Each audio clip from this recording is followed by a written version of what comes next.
Pues hola a todos, muchísimas gracias por acompañarnos en este día.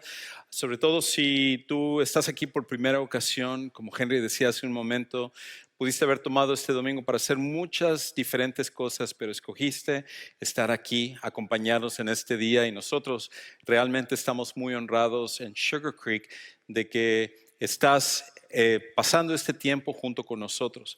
Y para aquellos que somos parte de la familia de Sugar Creek, de verdad que este es un tiempo necesario, es un tiempo especial, cuando tú y yo podemos juntarnos, vernos nuevamente y escuchar las muchas historias de lo que Dios está haciendo entre nosotros, como acabamos de ver. Aquellos de ustedes que nos están viendo a través de las redes y plataformas sociales, bienvenido también a Sugar Creek y a este mensaje donde estamos en la segunda parte de esta serie de señales.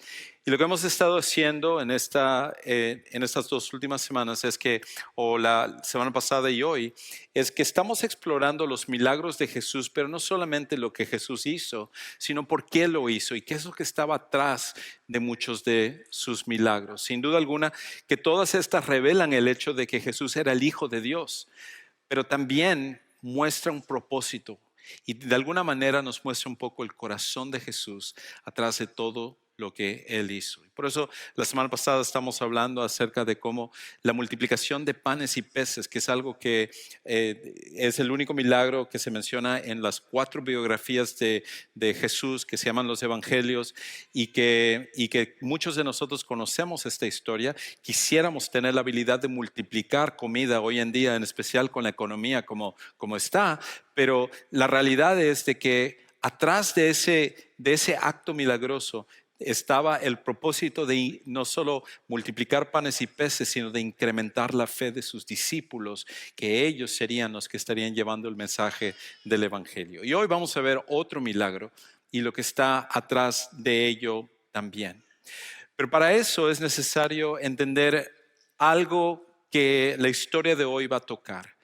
Y es con respecto a esto de sentirse menospreciado o despreciado, que creo que desafortunadamente por las redes sociales, por la manera como las plataformas sociales como que van exacerbando, van motivando a la gente a burlarse de otros, a hacer memes de otros, a agarrar una foto y despedazar a las personas, como que el menosprecio o el despreciar a otras personas se ha convertido en un deporte en el cual inclusive tenemos palabras hoy en día que usamos del inglés, hablamos acerca de bullying, hablamos acerca de trolling y como que celebramos a aquellos que lo pueden hacer mejor que otras personas.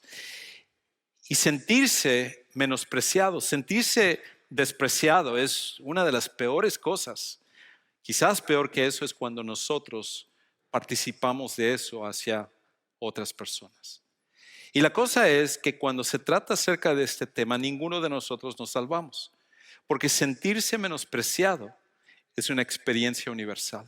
Sentirse menospreciado es una experiencia universal. Todos nosotros como seres humanos en algún momento de nuestra vida hemos sentido que alguien nos hace de menos, que alguien simplemente nos ve como poca cosa por algo que está pasando o que nosotros tenemos físicamente o en nuestra forma de ser. Ahora, definamos un poquito esto de desprecio. Cuando hablamos acerca del desprecio, los psicólogos dicen que esto tiene que ver con 2 factores o 2 características en especial.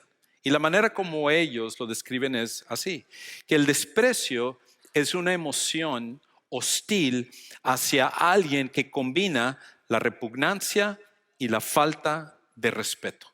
Esas son las 2 características que vemos cuando se trata de despreciar o menospreciar a otra persona, que siempre va a estar caracterizada por la repugnancia y la falta de respeto hacia alguna otra persona. Y esto puede ser con respecto a cualquier cosa que esa persona tiene. A lo mejor porque la persona es obesa o porque quizás la persona es torpe en su forma de conducirse. A lo mejor es porque la persona es pobre. Quizás es porque la persona no tiene tanta educación. A lo mejor tiene que ver con alguna característica física, alguna discapacidad física que la persona puede tener. Para aquellos de nosotros que somos inmigrantes y que venimos de otros países, a veces hemos sentido que se nos ha despreciado simplemente porque somos hispanos. Y para aquellos de nosotros que somos seguidores de Jesús, muchas ocasiones podemos sentirnos menospreciados por el hecho de que nosotros permitimos que sea Jesús el que dirija nuestra vida. Hay un sinfín de razones por las cuales tú y yo podemos pasar por esto. Y cuando nosotros estamos sufriendo por eso, por el desprecio de otras personas, pues esto puede afectarnos en cuanto a inclusive nuestra identidad.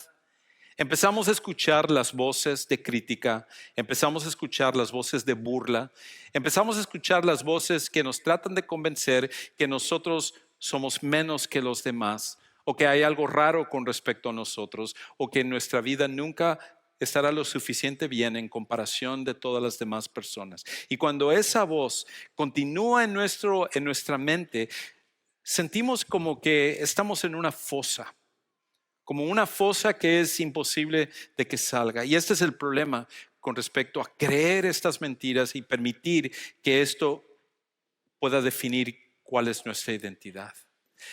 El problema es de que la fosa del desprecio puede convertirse en la cárcel de la desesperación. Con el paso del tiempo, mientras más estas voces hablan y nos van convenciendo, ya no solamente es una fosa que estamos tratando de escapar, sino una prisión en la que no podemos salir. Y tantas personas están pasando por esta forma de sentirse y pueden hablar acerca de cómo este daño les ha marcado. Peor aún es cuando esto es algo que sufren personas que están a nuestro alrededor, seres queridos. Cuando nuestros padres, por ejemplo, nos veían a nosotros pasar por los desprecios de otras personas, o quizás tú como padre has visto que tus hijos han pasado por esto en algún momento, es un dolor tremendo y todos lo hemos visto alrededor de nosotros. Para mí, la primera ocasión que me acuerdo que pude ver algo así fue cuando era un adolescente y había entrado a los Boy Scouts en el Ecuador. Y un año nos tocó lo que los Boy Scouts llaman un jamboree, que es una reunión de todos los grupos de Boy Scouts en todo el país. Y nos juntamos en un lugar, cada grupo acampando juntos, pero cada uno en nuestra área. Y me acuerdo que había un chico que se había unido a nuestro grupo, a nuestra patrulla específicamente, unas semanas antes, que se llamaba Franklin. Y cuando uno veía a Franklin, uno podía ver, había algo raro con respecto a él. A pesar de que era un adolescente, ya había estado empezando a perder su cabello. Era un poco obeso. Y aparte usaba unos lentes de fondo de botella que hacía que su cara se viera como un poco rara. Pero en adición a ello, era un poco torpe con respecto a las cosas que teníamos que hacer. Todo lo que se nos había enseñado en preparación al Jamboree para competir con los otros grupos, de hacer las sogas, de correr, de armar una tienda de campaña, todas esas cosas, por alguna razón, Franklin no podía hacerlas. Y debido a eso, nuestro equipo cada vez iba perdiendo cuando competíamos con los demás. Y me acuerdo para mis demás compañeros, los demás Boy Scouts están molestos con Franklin porque decían, nunca vamos a ganar con él. Y con esto empezaron a ponerle un sinfín de apodos y burlas y maltratos y todo. Y aunque yo no participé de esa parte, tristemente no hice nada tampoco por ayudarle a él en esa época. Pues ese jamboree sería la última vez que yo vería a Franklin, porque él nunca regresaría a estar con nosotros en los Scouts. Y me pregunto que si quizás sus papás, viendo la manera como otros lo hacían de menos, quizás se les ocurrió la idea de decir, voy a meter a mi hijo a los Boy Scouts, para que ahí pueda ser amigos, para que pueda ser aceptado por otras personas. Y lejos de que eso pasara, era nuevamente una experiencia donde él había estado sufriendo. Todos en algún momento hemos pasado por eso, hemos sentido eso y hemos sentido como gente que amamos a veces cuando ellos han sido despreciados. Es un dolor terrible, un dolor fuerte para nosotros. Y cuando nosotros estamos en esa situación, es difícil saber cómo vamos a escapar. Quizás es donde tú estás. Y puedes dejarte llevar por la depresión, puedes dejarte llevar por la falta de esperanza, pensando que esto siempre va a ser así, que todos los que están a tu alrededor simplemente están buscando cómo lastimarte, cómo hacerte daño. Y la pregunta que nos hacemos cuando llegan esos momentos es, ¿qué es lo que puedo hacer para salir de esta cárcel? ¿Qué es lo que puedo hacer para escapar de esta fosa? Y la buena noticia es de que hay una manera. Hay una manera en la cual podemos escapar tanto de la cárcel como de la fosa. Y más que ser una manera, es una persona. Y la persona es Jesucristo. Cuando nosotros confiamos en Él, Él es capaz de ayudarnos a salir de cualquier fosa de desesperación, de desprecio, de hostilidad en nuestra vida. Por esa razón, la lección que vamos a ver el día de hoy, la historia que vamos a ver el día de hoy, el milagro que hizo Jesús, al final nos recuerda esto, que siempre que te miren por encima del hombro, recuerda mirar hacia arriba. Siempre que te miren por encima del hombro, recuerda mirar hacia arriba. Esto es contrario a lo que nuestra sociedad nos dice. Cuando pasamos por alguna situación de desprecio, tendemos a querer mirar dentro de nosotros, a nuestro corazón. Pero es el peor lugar que nosotros podemos ver, porque todos nosotros, como pecadores, cuando vemos nuestro interior, vemos cosas que están mal. La Biblia nunca nos dice que debemos de mirar a nuestro interior buscando la esperanza, sino más bien tenemos que ver hacia arriba, tenemos que ver hacia Jesús, de que Él es el que va a ayudarnos en la situación en la cual nosotros estemos pasando. Ahora, esto no es simplemente un pastor tratando de contar una historia y motivar a las personas. Vez tras vez, a través de la historia, vemos cómo las personas han vivido este principio y cómo se han refugiado en Jesucristo siempre. Una de esas personas es alguien a la cual yo llamo mi heroína de la fe, porque pocas personas han podido mostrar una confianza en Dios en sus peores momentos como esta mujer que se llama Corrie ten Boom. Y Corrie ten Boom, que vivió durante la Segunda Guerra Mundial, que fue la víctima no solo de desprecio, sino de maltrato de parte de los nazis durante la Segunda Guerra Mundial, siendo que ella estaba esforzándose junto con su familia en salvar a judíos de que los asesinaran en campos de concentración. Cuando finalmente los nazis se dieron cuenta de lo que ella y su familia estaban haciendo, los capturaron y los mandaron a campos de concentración, donde moriría el papá de Corrie ten Boom, su hermano, donde moriría su hermana mayor, Betsy, y ella sería la única que sobreviviría del tremendo maltrato y desprecio de parte de los nazis. Y uno pensaría que alguien que ha pasado por eso estaría lleno de rencor, de enojo, de ira por todo lo que ha pasado.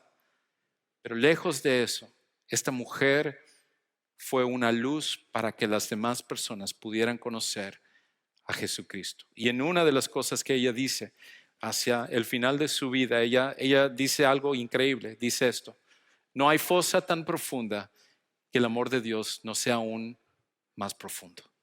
No hay una fosa en nuestra vida, no hay un desprecio en nuestra vida, no hay esta forma de sentirse atacado por los demás que sea tan profundo que el amor de Dios no pueda ser más profundo, que no pueda darnos las fuerzas que nosotros necesitamos para enfrentar eso.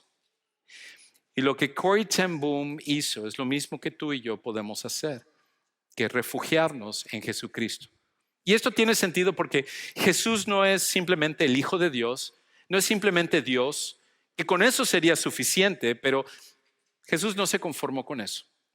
Jesús vino a este mundo sabiendo que Él iba a sufrir de desprecios, sabiendo que Él iba a ser humillado, sabiendo que Él iba a ser burlado por otras personas, porque Él sabía que a través de su sacrificio en la cruz y su resurrección nos daría a nosotros la esperanza de no tener que ser definidos por las demás personas, sino de ser definidos por nuestra relación con Él. Por lo tanto, la historia que vamos a ver hoy es una muestra, es un vistazo al corazón de Jesús por una persona en la Biblia, pero aún más allá, por ti también, por el hecho de que tú tienes a un Salvador que te ama.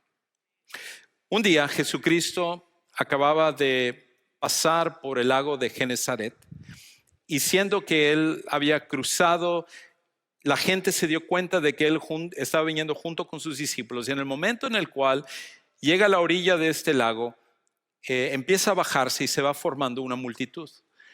Para este tiempo la gente había escuchado cómo Jesús hacía tantos milagros y todos querían o ser sanados por Jesús o traer a alguien a ser sanado o simplemente ver este joven rabino que estaba haciendo estos milagros increíbles.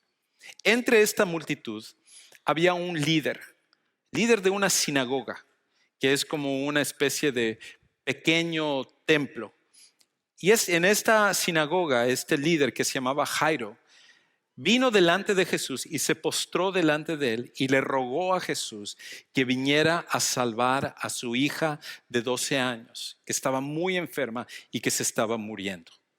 Y Jesucristo, tocado por las lágrimas y el lloro de este hombre por su hija, inmediatamente accedió para ir con él a sanar a su hija.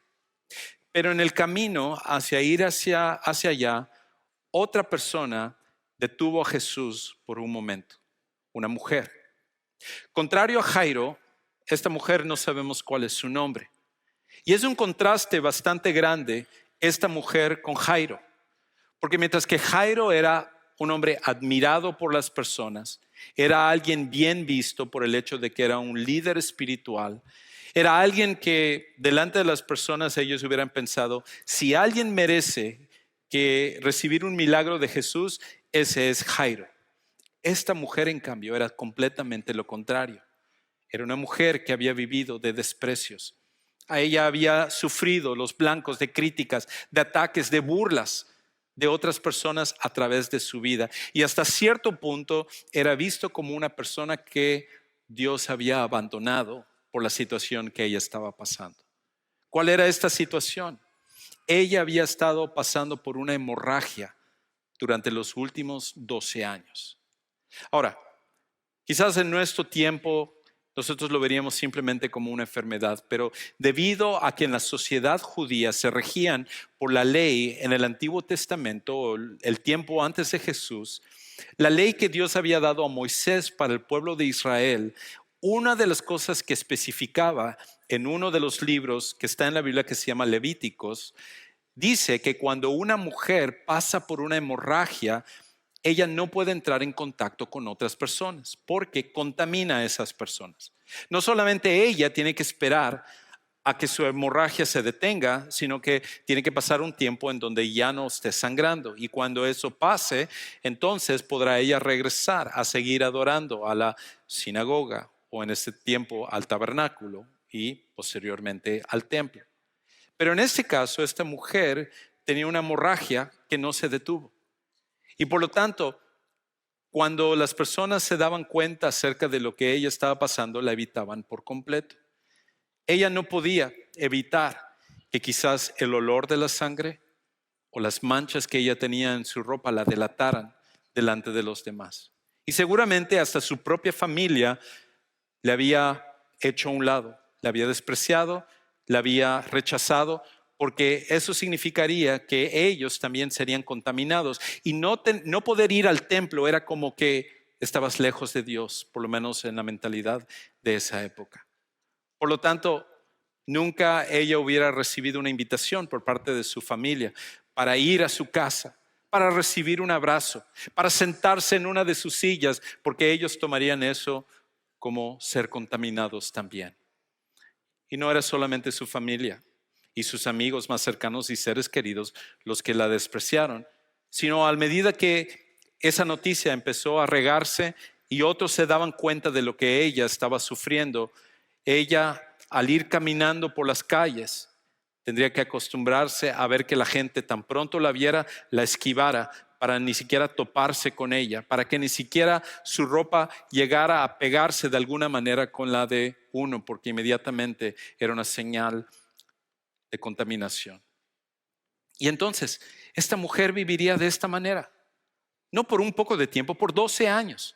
Todo mundo la veía como inmunda, la veía como pecadora, la veía como lejos de Dios.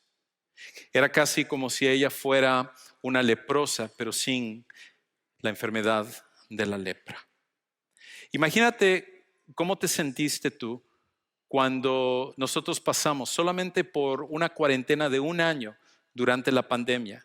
Cómo el estar encerrados en nuestras casas y sin contacto, simplemente con la tecnología hablándonos, cómo eso nos afectó y retrasó la educación de los niños y cómo afectó emocionalmente a las familias y todo lo que pasó simplemente por pasar un año en cuarentena.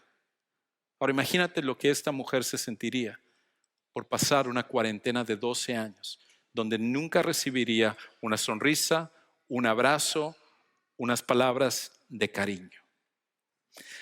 Así que, ¿qué es lo que hizo esta mujer? Pues empezó a buscar una solución. Y es aquí cuando se nos presenta la historia. Escucha lo que dice en Marcos capítulo 5, versículos 26 en adelante. Dice, había una mujer que padecía de flujo de sangre por 12 años. Había sufrido mucho a manos de muchos médicos y había gastado todo lo que tenía sin provecho alguno, sino que al contrario había empeorado. En su desesperación, en su rechazo, en lo que ella estaba sufriendo, pues ella hizo todo lo que estaba en sus manos por tratar de solucionar esto. Usó sus recursos para ir tras médico, tras doctor, y cada vez que había una luz de esperanza de que quizás un doctor pudiera curar lo que ella estaba pasando, resulta que la situación después de pasar por su tratamiento era peor aún. Y quién sabe cuántas veces ella habría pasado por esto. ¿Quién sabe cuántas veces ella se habría ilusionado de que finalmente había encontrado un buen doctor y que éste podría finalmente traer la solución? Pero desafortunadamente su dinero se acabó antes de las opciones de seguir viendo médicos. Ella hizo todo lo que estaba en su poder por resolver esta situación, pero nada de lo que había hecho había sido suficiente.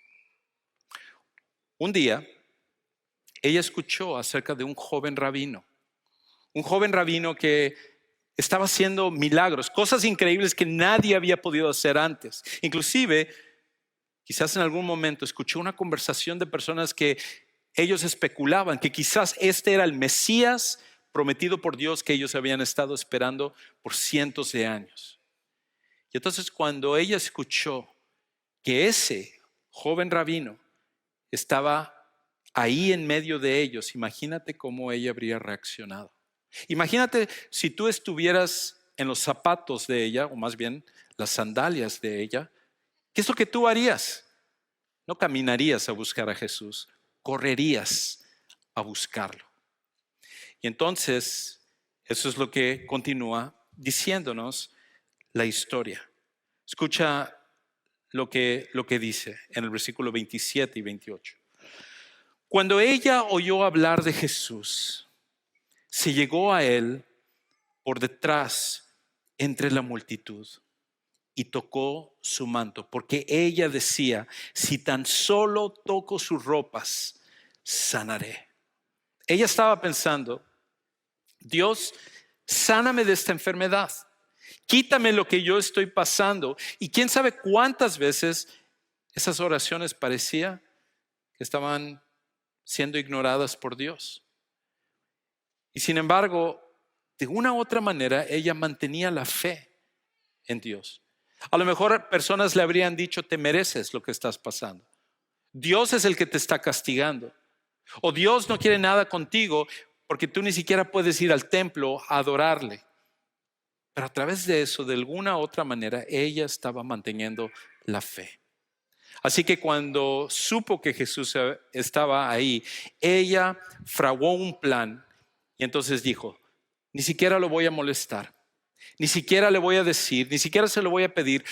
Yo sé que es suficiente con tocarle la ropa. Y qué fe de esta mujer y valentía también. Porque imagínate exponerte a la multitud.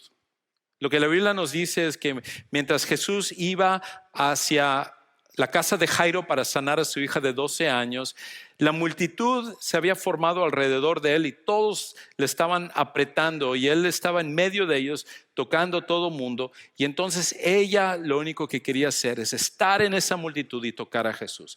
Pero eso significaba que a lo mejor alguien la reconociera, que alguien se diera cuenta quién era ella.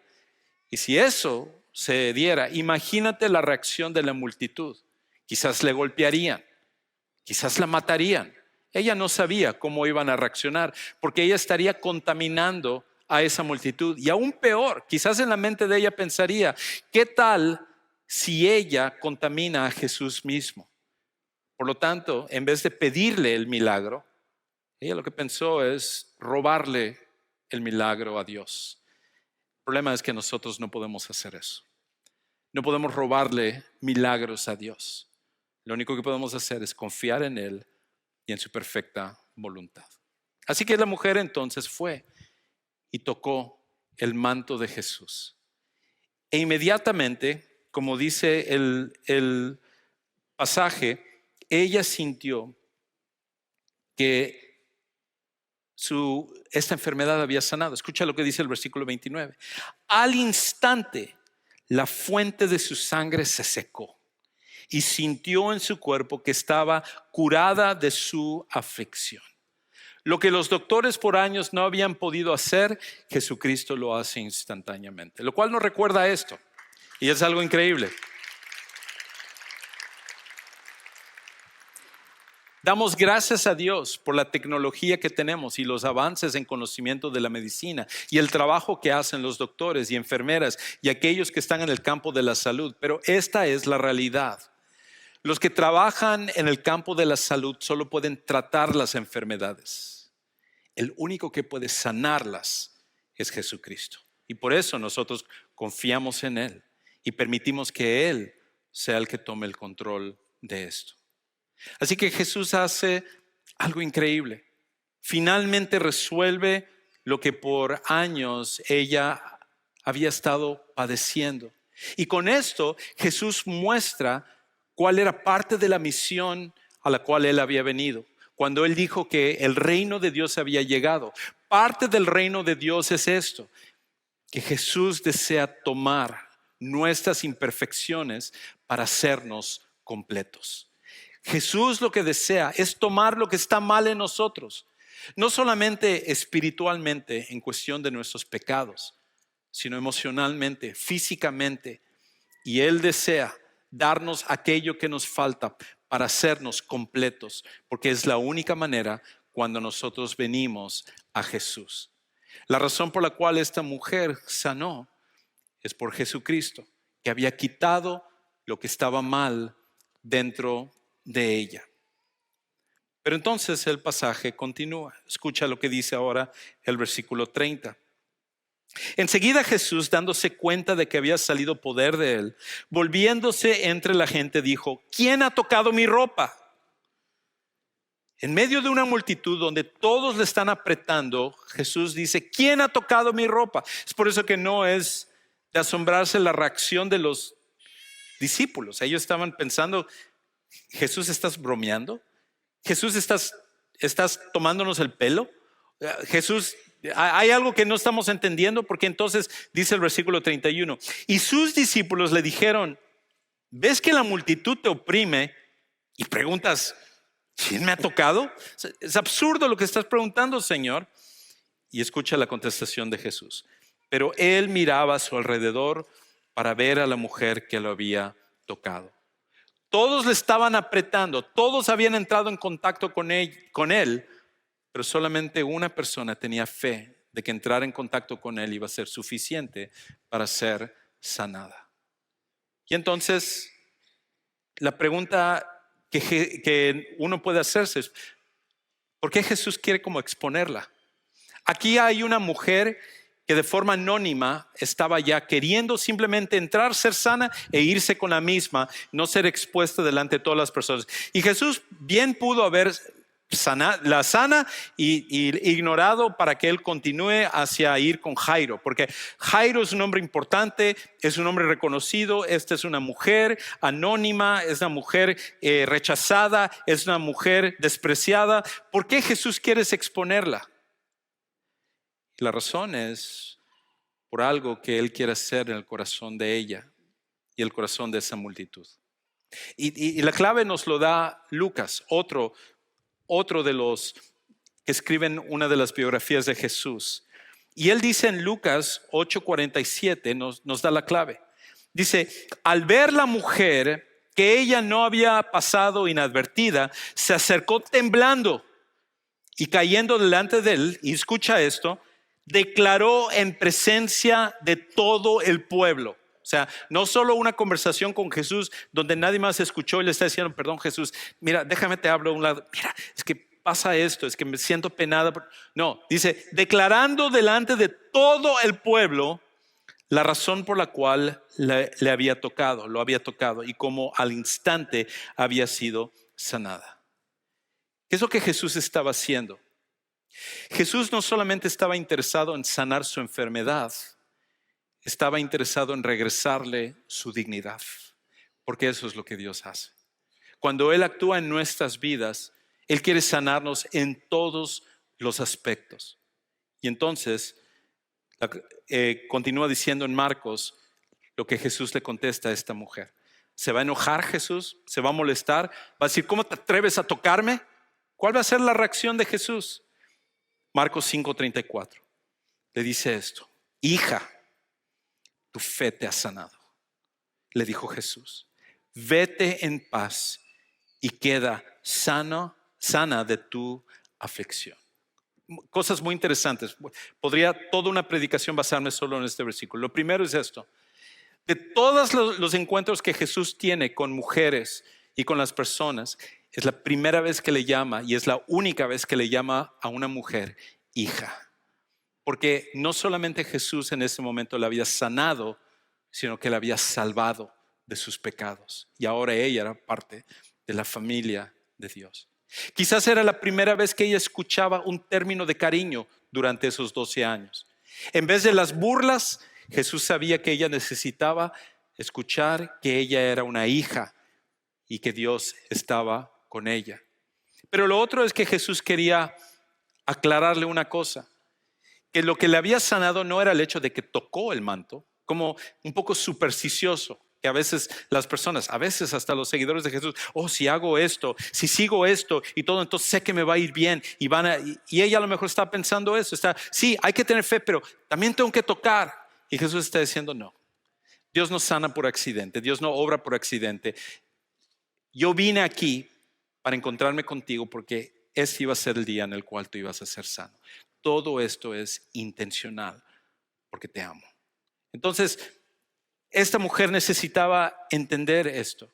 Y luego cuando Jesús le dice, vete en paz y queda sana de tu aflicción. La palabra paz allá es la palabra que hemos escuchado con frecuencia. Es en el hebreo la palabra shalom. E inclusive hasta el día de hoy los judíos se saludan a través de la palabra shalom. ¿Y qué significa shalom? Shalom significa bienestar total, significa ser completado. Y cuando Jesús le dice, vete en paz o vete en shalom, vete completa, porque ahora tú eres restaurada físicamente, emocionalmente, espiritualmente, en todos los aspectos. Tú estás pensando que solo necesitas una sanidad física, pero yo vine a darte mucho más que eso. Y es lo que Jesús nos ofrece a nosotros también. Porque Jesús vino a restaurar nuestra identidad y dignidad en Él. Es lo que Dios quiere hacer a través de su Hijo Jesús en nosotros. Restaurar nuestra identidad y dignidad en Él. Ahora, quizás algunos de los que están acá dicen, Juan Carlos, eso suena súper lindo, me encanta la historia, qué bien, pero no es mi experiencia. Yo he estado pidiéndole a Dios por años que Él obre en algo en mi vida y yo no estoy viendo esa respuesta. Yo no estoy viendo que Dios quita a aquellos que me están menospreciando, despreciando. en mi vida, contrario a esta mujer. Entonces suena bien en el papel, pero no es la historia que yo al final estoy experimentando en mi propia vida. Y lo que nosotros necesitamos entender es que la sanidad física no siempre va a suceder en esta vida, pero Dios garantiza que Él va a darnos la sanidad que necesitamos hasta que lleguemos delante de Él. Un ejemplo de eso es alguien que he mencionado anteriormente, pero a medida que pensaba en este principio, tengo que volver a contar su historia porque creo que es el mejor ejemplo, y es la historia de un joven que se llama Nick Vujicic. Y Nick Vujicic es un australiano que él nació con una enfermedad que se llama la tetramelia. Y tetramelia significa nacer sin extremidades. Él nació sin brazos y sin piernas. Nadie más en su familia ha padecido esto. Él es el único. E imagínate crecer de esa manera. Imagínate sus padres cargar a ese bebé y ver las miradas de las demás personas despreciando a este bebé. Y a medida que él iba haciéndose un niño, iba haciéndose un joven, constantemente escuchar las burlas, ver las miradas de otras personas y estar preguntando constantemente a sus padres y también a Dios, ¿por qué Dios permitiste esto en mi vida? Y por años él empezó a desarrollar un coraje, un resentimiento hacia Dios, porque era Dios el que había permitido esto. E inclusive fue tanto su dolor, fue tanto su resentimiento que él decidió que se iba a quitar la vida, porque él se había convencido de que a sus papás y a su familia le iría mejor si él no estuviera, para no tener que atenderle y para explicarle a todo mundo lo que él estaba pasando. Pero gracias a Dios que al final no lo hizo. Y con el paso del tiempo llegó un momento donde recibió a Cristo como su Salvador personal y cambió su perspectiva de la vida. Empezó a ver que el propósito no está en tener brazos y piernas, el propósito está en Jesucristo. E independientemente de lo que tú pases, entonces puedes confiar en Él. Ahora, para la vida de Nick Vujicic, eso no significaba desde el momento que recibió a Cristo que todo fue fácil. Porque inclusive una de las cosas que él cuenta es que con el paso del tiempo él seguía teniendo este dolor interno donde decía, a mí me gustaría casarme, tener hijos, pero ¿qué mujer se va a fijar en un hombre que no tiene brazos y piernas? Y sin embargo, cuando él, después de comenzar un ministerio donde empezó a hablar a miles de personas a nivel mundial, empezó a viajar y vino a los Estados Unidos, y estando él en la universidad, conoció a la que iba a ser su esposa, que se llama Kanae. Y ella se casaría con Nick Vujicic, y después de hoy día, 13 años de matrimonio, Dios les ha bendecido inclusive con 4 hijos, a pesar de todo eso, una cosa increíble.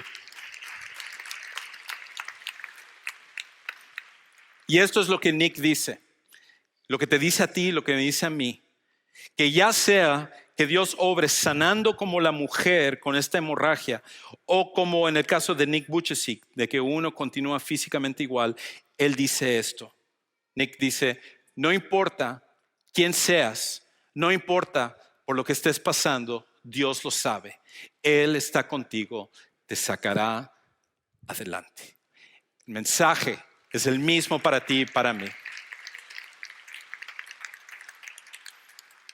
Y por esa razón, la misión de Jesús, lo que Jesús nos quiere recordar a cada uno de nosotros, es que al final, cuando nosotros confiamos en Él, cuando nosotros estamos siguiéndole y dejando que Él tome el control, tú puedes confiar en Jesús porque eres amado y conocido por Él.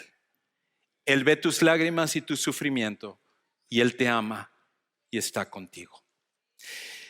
Donde quiera que tú estés el día de hoy, cualquiera que sean las circunstancias que tú estás pasando, el primer lugar donde tú tienes que acudir es a Jesús.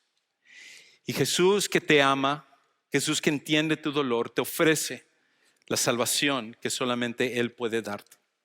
Quizás tú estás aquí y nunca has conocido a Jesucristo como tu Salvador personal. A lo mejor tú has estado buscando la respuesta para tu dolor en otros lugares que a la larga te dejan vacíos. Pero hoy Jesús ofrece el mayor regalo. Lo único que te puede dar identidad, que te puede dar dignidad y que te puede dar propósito y que te pueda perdonar de tus pecados y ayudarte a ser lo más grande en esta vida, que es un hijo de Dios. Si tú nunca has tomado esta decisión, ¿por qué no hacerlo el día de hoy? En un momento, terminando por esas puertas de atrás, hacia tu derecha, tenemos un lugar que llamamos el Centro de Siguientes Pasos. Y ahí queremos tomar un momento para hablar contigo, ayudarte a tomar esta decisión, explicarte cualquier cosa que a lo mejor tú tengas dudas y poder experimentar lo que cambió la vida de esa mujer con hemorragia hace 2000 años, a una Corrie ten Boom, a un Nick Vujicic o a parejas que se están bautizando el día de hoy. Es el mismo Dios que te ama y que Él quiere cambiar tu vida para siempre.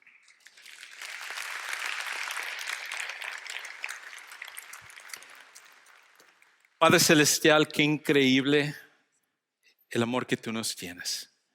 Qué increíble de que en el Antiguo Testamento uno tenía que estar lejos del tabernáculo porque uno estaba contaminado. Pero un día tú escogiste mandar a Jesús a venir a este mundo a quitar nuestra contaminación. Tu amor por nosotros va más allá de lo que las palabras pueden describir o lo que nosotros somos capaces de agradecer. Y nosotros queremos el día de hoy poner en tus manos aquellos que todavía faltan por encontrar a Jesús y por experimentar la verdadera sanidad espiritual y física que solo Él puede ofrecer. Sea que alguien esté en línea o en este lugar, Señor, completa la labor que tú deseas hacer en el corazón de cada una de estas personas. Te amamos y te damos gracias por esto. En el nombre de Jesucristo. Amén.